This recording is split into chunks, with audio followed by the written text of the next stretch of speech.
माँ पुअर संपर्क अत्यंत निबिड़ किंतु ये माँ पुअर संपर्क में बर्तमान रक्त छिटा पड़ा देखा मिली। धान बिल में वृद्धा माँ को विभत्स भाव हत्या करिछि पुओ। केउंझर जिला घटगाँ थाना मेलाण गाँ रंगमाटिया साईर ये हूँ घटना।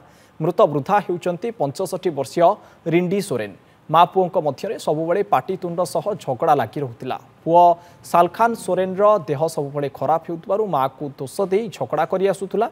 वृद्धा जनक आज सकाळु सकाळु बिल को काम करने आसीथिले। एही समय पुओ बिल में पहुंची मारणास्त्र माँ को हत्या करिछि।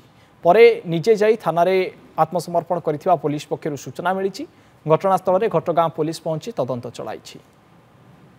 पुलिस आसिले थाना वाला आसिले से कहते कौन समय घटना है तुम घर आम तो जानी ना सी तो बिल को जाइए आम कहूँ बिल कथा सका से बोह को देला छुआटा को मुई पड़ेली पा छेकुंट से छाड़ापी जाइली से गंडा पिलाटा कौड़ा किए आसला सी अंडा बोली कौन तुम कौन अच्छी कौन अच्छी मुझे जानी ना कि कहीपर आम जानू बिल को जाइए मार आम जानू कि